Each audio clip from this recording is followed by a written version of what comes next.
Coucou tout le monde.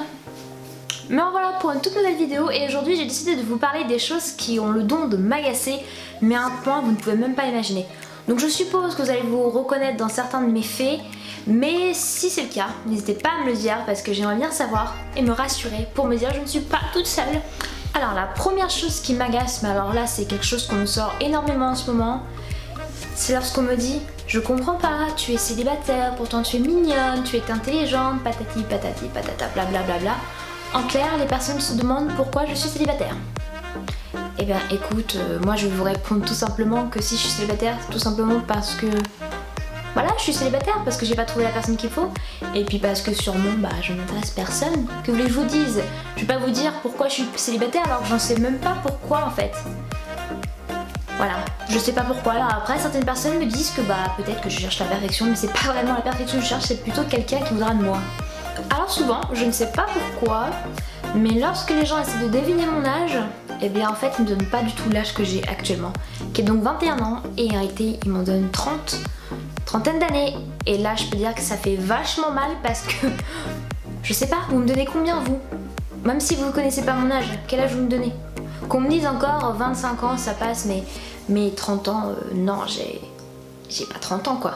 Donc c'est quelque chose qui m'énerve énormément parce que certes je sais que je fais beaucoup plus vieille, mais pas à ce moment-là quand même. Je sais pas, rassurez-moi, vous me donnez quel âge?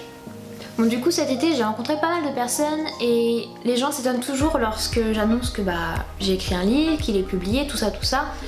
Et c'est pas quelque chose que je dis directement lorsque je me présente, hein. Je vais pas non plus me vanter à ce point-là parce que je trouve qu'il n'y a rien à vanter pour le moment. Et du coup, lorsqu'on me dit, eh bien tu as sorti un premier livre, mais du coup c'est quand la suite? C'est quand la suite? Peut-être un jour, je sais pas. Donc pour ceux qui le savent très bien que, eh bien tout simplement j'ai juste envie de changer de maison d'édition et que du coup je vois pas l'intérêt de publier le deuxième tome dans la même maison d'édition puisque j'ai envie de changer de maison d'édition.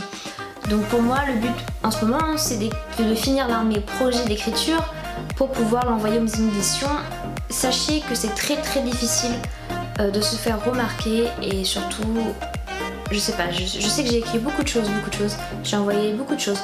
Mais comme je le disais dans l'une de mes vidéos, j'ai écrit beaucoup de choses, j'ai envoyé beaucoup de choses et surtout j'ai jamais eu de réponse. Donc je crois que c'est ça qui est pire pour moi, c'est de pas avoir de réponse parce que je sais pas ce que je vois en réalité. Et même si on dit que j'écris bien, c'est pas facile parce que les gens en général te connaissent donc je sais pas trop la réalité quoi, je sais pas si c'est vrai ou non. Mais en tout cas, lorsqu'on me demande quand sort le tome 2, j'ai juste envie de dire eh ben peut-être un jour, parce que je sais pas s'il sortira un jour, même s'il est commencé. Mais aussi peut-être que j'ai juste pas l'envie de le continuer en ce moment quoi. Je sais pas, peut-être que je suis pas prête non plus de replonger dans l'histoire.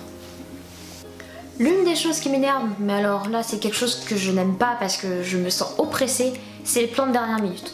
En clair, on va vous dire la veille pour le lendemain ou même le jour pour le jour, vous proposez quelque chose. Et ça c'est quelque chose que j'ai du mal à me faire parce que pour moi tout est planifié chez moi. C'est aujourd'hui je fais ça, demain je fais ça. Bon, je sais pas, même si je suis toute seule maintenant, si j'ai plus trop de contraintes, lorsqu'on me dit je sais pas dans l'après-midi, ce soir viens manger à la maison, je sais pas si vous vous rendez compte mais pour moi c'est compliqué de me dire j'y vais quoi. Pour moi je me suis dit je vais organiser ça et c'est pas toujours simple de se dire c'est pas grave, fais-toi l'imprévu quoi, allons-y.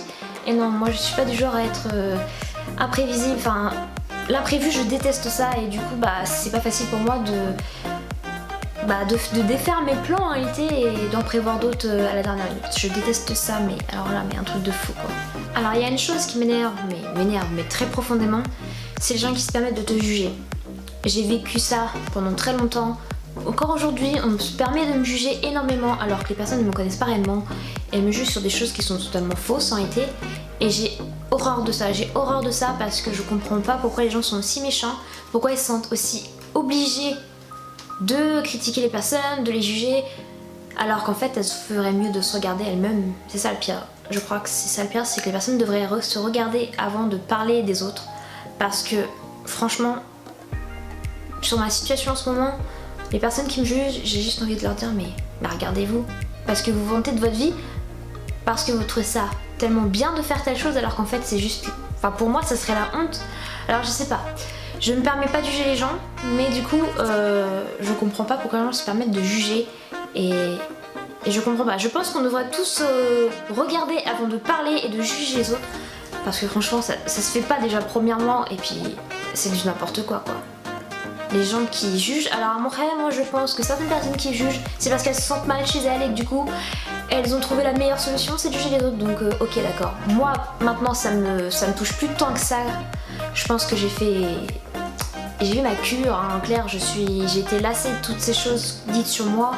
Et je pense que beaucoup de personnes m'ont aidé à surmonter ça, à surmonter le fait qu'en fait, eux ils pensent pas du tout la même chose de ces personnes-là.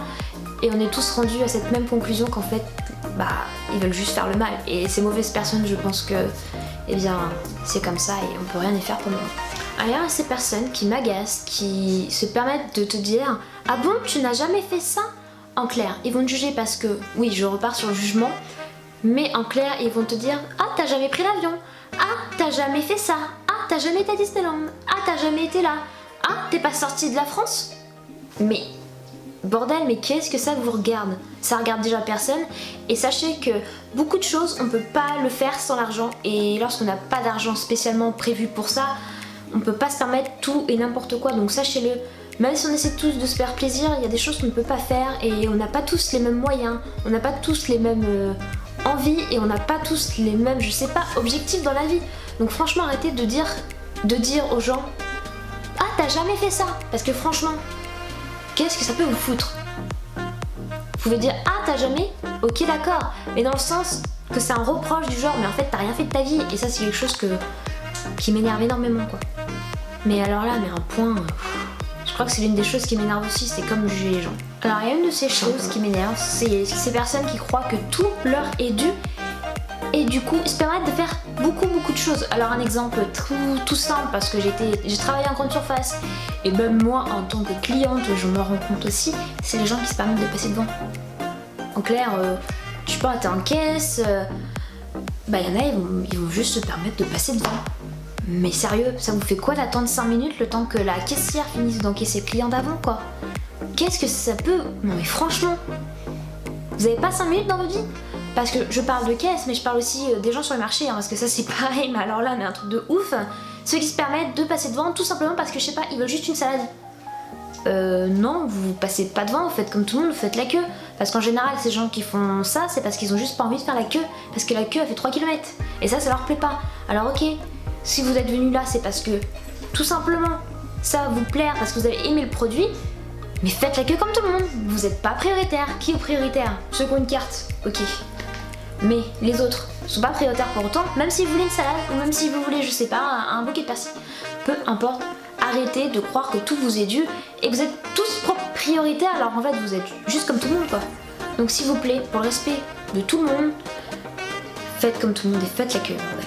Faites la queue. Alors, il y a une des choses qui m'énerve, c'est lorsqu'on me dit « Ah non, moi je ne veux pas travailler le week-end. » Ok, donc sachez que au jour d'aujourd'hui, on est dans un monde où il va falloir faire des concessions, il va falloir travailler le week-end. C'est des choses qui arrivent, on ne peut pas faire ses propres choix. Sachez-le que lorsqu'on postule quelque part, qu'on vous annonce que vous allez travailler le week-end, si vous avez vraiment envie de travailler, malheureusement, on n'a pas que le choix de dire « Bah c'est pas grave, on va travailler le week-end. » Donc c'est malheureux, je le sais, mais sachez que si on travaille le week-end, c'est surtout à cause de la population qui surconsomme, sachez-le déjà. Donc si vous faites pas des efforts de votre côté, je vois pas pourquoi vous pourrez pas travailler le dimanche non plus. Enfin, quand je dis le week-end, c'est encore le dimanche ça passe, mais lorsqu'on dit je veux pas travailler le dimanche, mais lorsqu'on dit ah bah non, moi je veux pas travailler le vendredi soir, je veux pas travailler le samedi, je veux pas travailler le dimanche. Je sais, beaucoup de gens ont des familles et ça je juge pas sur ça. Mais s'il vous plaît, soyez pas aussi difficile. Après vous vous plaignez que vous trouvez pas de travail. Alors ok, vous avez des enfants, d'accord, mais vous les voyez le soir, tout en fonction des horaires que vous aurez. C'est comme ça, on peut pas tout avoir dans la vie. Et je sais que beaucoup de personnes refusent les travails à cause de ça. Mais ok, moi je suis jeune, j'ai pas d'enfants, d'accord, vous allez me juger là, j'en suis sûre. Mais en fait dans le sens où pour moi, si vous avez vraiment envie de travailler, vous allez vraiment faire quelque chose et dire oui en fait. Alors je sais que c'est pas facile de travailler le dimanche parce que même moi en tant que jeune j'aimerais bien faire la fête le week-end, mais je la fais pas et Ou alors je la fais mais je sais que je vais rentrer plus tôt du coup parce que je sais que je travaille le lendemain et je travaille à telle heure et donc forcément je suis obligée de rentrer. Il faut vraiment faire des compromis et s'adapter aux horaires et à tout ça, faut juste prendre sur soi et s'adapter. Donc s'il vous plaît, arrêtez de dire que vous n'avez pas envie de travailler le dimanche, enfin de travailler le dimanche, travailler le week-end en soi. Parce que sachez que la première cause que les gens travaillent le dimanche ou le week-end, c'est tout simplement parce que la société surconsomme. Que ce soit vous allez au restaurant, les serveurs ils travaillent le dimanche, ils travaillent le soir, ils travaillent le week-end. Vous allez dans les grandes surfaces sont ouvertes le dimanche. La plupart des grandes surfaces sont ouvertes le dimanche. Alors arrêtez de vous plaindre. Vous vous plaignez, mais pendant ce temps-là, il y a beaucoup de personnes qui, eux, travaillent le dimanche et qui n'aimeraient pas travailler le dimanche pour être avec leur famille. Donc c'est dans un sens que ça m'énerve parce que vous dites ça, mais au final, vous n'aidez pas les gens non plus. Donc si vous acceptez de faire des compromis et en clair, si vous-même vous refusez d'aller faire des courses le dimanche, et peut-être que si tout le monde faisait la même chose, tout simplement les magasins seraient fermés. Déjà pour commencer, ça serait une bonne chose. Donc déjà les magasins, ça serait une bonne chose. Ensuite les restaurants, si vous faisiez la même chose et vous n'allez pas au restaurant le soir ou le dimanche du moins, ils seraient pareils, ils seraient obligés de fermer. Donc ça leur ferait juste une jour de fermeture dans la semaine. Voilà. Donc je pense qu'il y a aussi beaucoup de choses qu'on doit faire soi-même. Alors attention, je dis pas qu'il faut que les restaurants ferment le dimanche et tout ça. C'est juste que il faut que vous compreniez que si vous voulez pas telle chose, ne les imposez pas aux autres. Voilà, c'est juste ça. Alors il y a une certaine chose qui m'arrive énormément, c'est depuis que j'ai mon appart du coup, puisque depuis que j'ai mon appart, je me retrouve à devoir emmener des choses, des fois je ramène des choses de chez mes parents, des fois je ramène des choses chez mes soeurs, enfin bref. J'emmène des trucs et forcément, je sors de chez moi, je ferme la clé, je descends mon garage qui est de l'autre côté, je monte dans ma voiture et là je me dis, oh merde, j'ai oublié. Et oui, j'ai oublié un truc et ça m'arrive, mais quasiment tout le temps. Donc c'est super énervant parce que du coup je suis obligée de... Du coup sur le coup je sors de ma voiture, je referme mon garage, je vais trouver une place près de chez moi, j'essaye du moins de trouver une place, je me dépêche, je rentre chez moi, je ressors en espérant que j'ai pas perdu mon temps quoi, parce qu'en réalité en général c'est un problème chez moi, j'ai tendance à partir pas hyper en avance non plus, quoique des fois ça m'arrive, je pars en avance, mais je suis jamais... déjà je suis jamais en retard, ça c'est une chose, mais je suis jamais réellement ultra à l'avance non plus. Donc des fois ça peut me mettre en retard, j'avoue. Lorsque c'est pas des rendez-vous ou pour du travail, en général quand je dois aller chez telle personne, des fois ça m'arrive, je suis pas très à l'heure. Voilà. Après j'ai ma constance professionnelle et c'est peut-être pour ça du coup, mais c'est une des choses qui m'énerve énormément, c'est de devoir revenir chez moi parce que j'ai oublié quelque chose et c'est juste énervant quoi. Super énervant parce que je fais que ça. Alors j'oublie un truc, je rentre dans ma voiture et j'ai encore oublié un truc, donc du coup je suis obligée de retourner. Je sais pas, ça vous arrive vous aussi de faire ça parce que moi c'est tout le temps quoi. Alors, dernière chose, vu qu'on parle de voiture, il y a une chose qui m'énerve, c'est les gens qui savent pas conduire. Mais quand je dis ils savent pas conduire, c'est que déjà ils connaissent pas le code de la route. Alors ça c'est quelque chose que je déteste. Moi, en étant jeune conducteur, c'est vrai, le code de la route est encore frais dans mes mémoires, j'avoue. Mais il y a des choses que ça s'oublie pas quoi. Le clignotant ça s'oublie pas déjà. Vous rentrez dans un rond-point, vous tournez quelque part, vous mettez votre clignotant tout simplement, c'est juste pas compliqué. C'est quelque chose qui m'énerve, mais alors là des fois je m'excite sur mon volant, j'ai juste envie de klaxonner. Et ça c'est des trucs, mais j'en ai marre quoi. Les gens doivent vraiment me prendre pour une folle lorsque j'engueule la personne dans ma voiture. Et c'est ouf quoi, les gens te disent mais elle est complètement tarée celle-là. Mais non en fait ça m'énerve juste que les gens ils oublient leur clignotant parce que les accidents c'est comme ça que ça se crée. Les clignotants c'est quand même une des premières causes je crois des accidents, sérieusement. En même temps je comprends, hein, vu que personne met ses clignotants c'est sûr que c'est l'une des causes des accidents. Alors sachez aussi qu'il y a une chose qui m'énerve, c'est les priorités.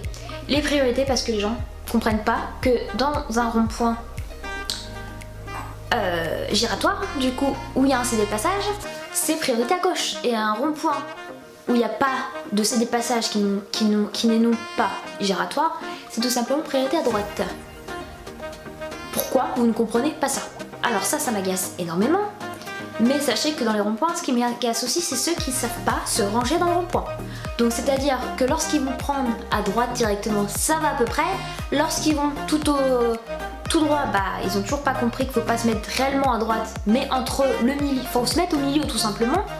Et ceux qui vont tourner à gauche ou tout simplement faire demi-tour, ils ont pas compris qu'il fallait pas se mettre à droite. Et pour eux, il faut juste se mettre à droite. Alors faut se mettre tout simplement à l'entrée du rond-point. Donc faut vraiment être proche du rond-point parce qu'on fait demi-tour. Alors c'est pour ça que c'est important les clignotants. Mais ce qui est important aussi, c'est de bien se placer parce que franchement, je crois qu'un jour, je vais tomber dans un accident. Alors, il y a les clignotants, il y a les placements dans le rond-point, il y a les priorités que les gens ne respectent pas autant dans les ronds-points que hors des ronds-points. Il y a tellement de choses sur la route qui m'énervent et ça m'arrive, je klaxonne. Alors là, je klaxonne et j'en ai rien à foutre s'il y en a un qui va me tendre un doigt d'honneur parce qu'en général, c'est ce qui m'arrive, les gens me font un doigt d'honneur. Waouh, super, j'adore les doigts d'honneur. Mais sachez que pour moi, je suis consciente, si je fais une erreur, je vais m'en rendre compte. Mais je vais pas me permettre d'aller faire un doigt d'honneur à la personne en face parce qu'elle t'a fait remarquer ton erreur, quoi. Je trouve ça un peu... Enfin, je sais pas, les gens sont tellement... Ils en ont tellement rien à foutre en fait que après ils se plaignent que il y a des limitations de vitesse, qu'il y a ci, qu'il y a ça, mais en même temps ces gens font attention au vraiment d'accident, je pense. Avant-dernière chose qui m'énerve, c'est donc lorsque je suis totalement dans une série ou un film, je regarde une série, un film en streaming, et là je me retrouve dans la merde, carrément dans la merde, parce que t'as ta box qui se coupe, tu ne sais pas pourquoi, et elle se coupe réellement au moment où c'est un moment crucial, où en clair tout se joue. Et là, tu attends pendant au moins 5 minutes, voire 10 minutes, le temps que ta box se remette en route correctement, qu'elle ne rebug pas. Et là, t'attends. Alors c'est super hein, Netflix, hein, je dis pas le contraire, mais lorsque ta box se déconnecte, sachez moi que mon Netflix se déconnecte aussi. Donc forcément, ça marche plus. Donc je suis obligée de mettre pause en attendant que ça refonctionne. Mais au moins l'avantage, c'est que j'ai pas besoin de réactualiser la page du coup. L'un des avantages, ok, mais pendant ce temps-là, t'attends 5-10 minutes pour que ta série, ça recommence, quand ton épisode recommence, et ça m'énerve. Mais alors là, ça m'énerve parce que moi qui est énormément addict, j'ai du mal à supporter ça. Alors, dernière chose qui m'énerve, et ça va donc de pair avec la box, c'est justement se faire spoiler. Et oui, alors, ça m'énerve, mais sachez que je suis déjà la première coupable tout simplement parce que en général lorsque que j'adore quelque chose, une série ou un film, j'ai tendance à aller sur YouTube et taper machin plus un tel en fonction des coupes, des machins, des trucs, et je me piège toute seule parce qu'au final je tombe sur des vidéos, sur des passages qui vont arriver dans le temps et du coup je connais la fin, voilà. Donc ça c'est l'une des premières choses qui m'énerve, c'est que j'y arrive pas à me retenir à savoir ce qui va se passer. Et ça m'énerve énormément. Mais lorsque je n'ai pas cette curiosité d'aller voir, et bien tout simplement je me fais spoiler. Alors que ce soit sur internet, donc on va dire Twitter, en général ça arrive, surtout sur les séries super populaires et qui sortent, je sais pas, le jeudi soir et le vendredi on l'a chez nous. Et bien effectivement je me fais spoiler. Voilà. Parce que j'arrive pas à faire attention, je tombe sur un tweet et là je me dis mon cerveau pour lui il faut que je lise, et alors que moi faut pas que je lise, donc c'est pour ça que ça m'énerve énormément de me faire spoiler de cette manière, ou tout simplement j'ai des amis, j'ai des connaissances qui connaissent la série et moi je suis à l'épisode 10, l'épisode 10 de la première saison, et bien eux sont l'épisode 9, enfin l'épisode 9 de la saison 10 par exemple, et là t'es juste en train de te dire mais non, me raconte pas ce qui se passe. Alors je sais, ça m'arrive des fois de dire ah bon tu as déjà vu ça? Et la personne te dit bah oui heureusement parce que sinon tu m'aurais spoilé. Ok, j'avoue, j'en suis consciente, c'est de ma faute. Voilà, c'est de ma faute, mais ça m'énerve énormément. Voilà pour cette vidéo, j'espère qu'elle vous a plu. En tout cas, ça faisait un petit moment que j'avais envie de faire cette vidéo, mais j'avais juste pas eu trop le temps de le faire et de retenir toutes les choses qui m'énervent justement. Donc il fallait que je me fasse une petite liste pour pouvoir prévoir cette vidéo. Et du coup, je me suis dit c'est le moment. Je sais pas quoi faire comme vidéo cette semaine. Donc on va filmer cette vidéo, hein, ça sera très bien. Et puis je sais toujours pas ce que je vais faire pour la semaine d'après. Donc eh bien on verra. Normalement il y aura toujours une vidéo, vu que je vais avoir un peu plus le temps maintenant, mais on sait jamais. Donc on n'est pas encore arrivé au mois de décembre, donc les vidéos de Noël on va attendre un petit peu. Surtout que j'ai prévu d'aller faire mes achats de Noël, donc cette année ça va être le premier achat de Noël décoration. Donc j'ai super hâte, mais il faudrait que j'y aille au mois de novembre, je pense que je vais aller dans ce mois de novembre. Mais je vais quand même pas mettre le sapin avant le 1er décembre quand même. Non, je sais qu'il y en a qui mettent au mois de novembre, mais je vois pas l'intérêt de le faire au mois de novembre. Alors j'adore Noël, hein, j'adore Noël, mais je vais quand même pas mettre le sapin au mois de novembre quand même. Je sais pas, vous dites-moi si vous aimez autant Noël que moi, mais moi j'adore, et j'adore tout particulièrement les films de Noël, parce que je sais pas, j'adore ça, avec un bon petit chocolat chaud et tout, et des gâteaux de Noël, et machin, des trucs comme ça. Bon, je sais, je suis une gourmande, mais bon, c'est comme ça, on n'y peut rien. Mais j'adore cet esprit de Noël. Et je sais pas, j'adore me retrouver en famille à Noël, voilà. Alors même si les personnes de ma famille je les vois tout le long de l'année si on veut, c'est juste que ce jour-là on sait qu'on est tous réunis ensemble et moi ça me fait super plaisir parce que j'ai pas toujours l'occasion de les voir ensemble et enfin de les voir ensemble, de les voir tous ensemble au même moment et du coup ça fait toujours plaisir et je pense que c'est ça. Et puis moi j'adore l'esprit de Noël donc forcément offrir des cadeaux, je sais pas, c'est l'attention qui compte et moi j'adore. Donc je sais pas si vous avez hâte de voir les vidéos de Noël, mettez-moi un petit pouce bleu tout simplement et puis moi je vous retrouve la semaine prochaine avec une nouvelle vidéo et je sais toujours pas ce que je vais faire. Bisous tout le monde.